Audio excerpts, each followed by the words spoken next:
Good. Pretty big opportunity for you, man. Yeah, I'm excited. Feel different than any other one? Or are you at this point in your career just like, you know what, it's another fight? Pretty much at this point in my career, every fight is just another fight. Once we sign the contract, we worried about that opponent only, and we're going to go out there and do the best we can to dominate in that fight. You feel like there's a lot on the line on Saturday. You feel like this one, a win, has you next, for sure. I mean, if you look at it that way, but I'm not looking at it that way. I'm worried about Saturday right now. I just got to worry about Jan Blackowicz. That's my championship fight. That's my title fight. That's my 5-round fight to go out there and showcase my skills. And what happens after that happens. I can't sit here and worry about, oh, am I going to get the title fight next and this and that? Because we got Jon Jones talking about going to heavyweight. You know, they're talking about this rematch now. You put all that different pressure on yourself when you go out there and you get it out of your mindset. Right now, I'm focused on what I've been focused on for about the last 12, 13 weeks, and there's nothing changing that. Is there a point in your career where you wouldn't have been like that, where you would have looked ahead, but now you've matured in the sport and you're where you are now, that you're able to have that mindset now compared to before? Yeah, early in the career, I had some of those hiccups, but I think it was more I learned it in wrestling. You know, I was always thinking about being national champ. I'm going to beat this guy. If I want to wrestle this guy, if I want to beat the #1 guy, and then I end up overlooking somebody and get pinned when I shouldn't, or I got beat by points when I shouldn't have.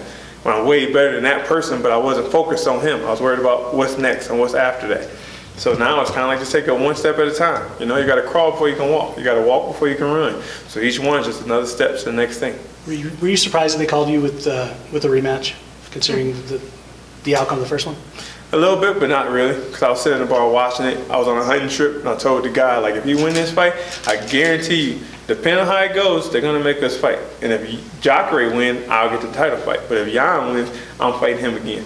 Just had the feeling, you know, it's just been that way in my career. A lot of my fights that I've had doesn't make sense, but it is what it is. How much has changed from preparing from then and preparing from now? Do you expect it similar outcome? A lot of things people don't realize, when we fought then, that was only my 1.5 years of fighting, period. You know, I was 5-1. You know, I went to the Ultimate Fighter 3-0 within 5 to 6 months fighting experience. So that was my third fight in the UFC against Jan Blackowicz, and I was 5-1. Now I'm 14-4. So at the time, like I've been telling everybody, at that time, my striking camp, all I had worked on was a jab cross because I couldn't throw a right hand correctly. So we hadn't even worked kicks. We hadn't worked hooks or uppercuts or overhand rights or anything. And all I had was a jab cross and a blast double. I was a white belt in jiu-jitsu, and all the coaches taught me was like, I want you working on the bottom, just keep from getting submitted. I don't want you to worry about submitting nobody. I don't want you to worry about getting up. I don't want you to worry about sweeping. I literally want you to just practice not to get submitted. And that was it. And you can see in that fight with Jan, when he got the arm bar, I didn't panic. I ended up working to get out. When he went for the Kimura, the defenses I've worked on, I used to get out. Now it's more of a complete fighter, and I've actually used striking camps. I did kickboxing camps. I've done jiu-jitsu and wrestling, where I'm submitting guys and getting up and sweeping guys. Now it's like it's going to be a whole different fighter. It's not going to be just the young kid that was athletic with heart. Now it's a dangerous threat that's athletic with heart and the tenacity to be the best. Did you bag anything on your hunting trip? Yeah, I got a nice 6x5 11-pointer, Saskatchewan whitetail, huge, about 320. Did you use a gun or did you? A bow. I'm a bow and arrow hunter. Okay, nice. Do you have a game plan for after this one? Nothing yet. Right now, the plan after this is just to get down to my property in Kentucky and go look in Indiana at some more property, get stuff set up, and do some shed hunting right now. But with the wife and kid, it's hard to get away with the hunting. You know, my wife, her family is big in hunting, but it still doesn't fly when I say I'm up and leaving on a hunting trip. So the javelina hunting is going to have to wait? Yeah, actually somebody told me to bring my bow, and actually right now it's javelina peak prime season here. And I was thinking about it, but I'm going to pass. But after this, I actually am going to Arizona to meet with Pete Shepley in the PSC factory. I'm sponsored by those guys and work something out. So who knows, I might end up shooting some in Arizona with those guys. You have 3 times as much experience now as you did the first time that you fought Jan. So do you even look back at that first fight, or is it too painful to see how you were fighting at that time? Yeah, I mean, I look back to compare the similar things he did in that fight to what he's doing now, but I didn't compare it at all in the camp for what I'm preparing for. Preparing this fight, I'm fighting for a whole other fight, somebody I've never seen. You know, 5 years later, that's half a decade. Things change. So to me, it's a whole new person, a whole new perspective. His mindset is different. One, you can have the mindset that I would have if somebody beat me in college. It was, I'm going to come back and get him. I need get back. So that fire in me is fire. You know, I'm pushing hard. It's burning. Or you can have that mindset in the back of your mind. You seem positive, but mentally it's like, if he get me in this position, he's going to break. So it's, either way, you prepare different for that mindset in training. You push hard, or you don't push as hard because you don't want to burn yourself out. But I think he's going to come in a lot smarter and better prepared this time, now that he actually fought me once. In your assessment, does he look like a more dangerous fighter this time around? Everybody asks like that because he's more dangerous as he evolved. I don't think he really changed his game much. He had 30 fights when he fought me the first time.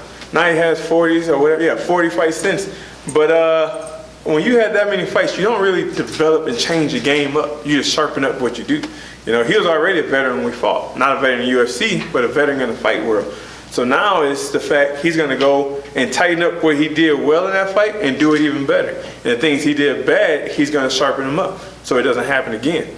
So I don't see him as evolving much, but he's definitely dangerous with what he already had. He's hitting harder and he's moving faster with certain things. Obviously, he's coming in hungrier, definitely. But I mean, you have to recognize that. And I mean, how prepared are you for that, and how hungry are you to just keep obviously progressing? You know what I'm saying? I mean, in this sport, if you're in the UFC and you're not hungry, you're in the wrong place in the first place. So everybody I fight, I expect to be hungry. You know, Johnny Walker, I know he wanted the title fight. He was hungry for it. The fact was, he just looked past me. And everybody in it, if you're hungry, you're dangerous. So the thing for me is just had to be prepared to stay on point. You know, keep my defense tight. Don't make the little mistakes you made in the past. OSP, dominating that fight. Made a little mistake, got caught. So now the main focus was we're going to keep dominating, just stay smart, dominate smart pressure. You know, Jimmy Mann, I went out there, I never really got to get started. I let him bring it to me and put me on early. Mindset changed for that. I was like, all right, we can never let somebody go out there and dictate the pace. We got to go out there and do our thing no matter what he's doing. Don't worry about what he's going to do. Do what Corey does. And you're going to know what he does because we train for that. You train for your style to be his style, not to go out there to work around his. You know, so as you grow in this sport and in anything, you learn lessons. You listen, you watch, you learn, you study. And it just make you, those losses make you hungry and those wins make you happy. And you can either get happy off those wins and ride that cloud like, oh, I did this now, I did that. And you've seen people get there and they just go down. You know, Jimmy Mann, all respect him. He knocked me out, then he went on a 4-fight losing streak after that. Then he ended up retiring. You know, there's people that's winning to a title fight. Israel Adesanya, or I don't know how to say his name, Izzy. You know, he won, now he's a champ. Some people have different mentalities, and for me, it just drives me to be the best, to be the top. I want to be at the top when it's all over, said and done. I know you said you're just focusing on this fight and not really, hopefully, getting to being the next man up, but you know Jon Jones is going to be there.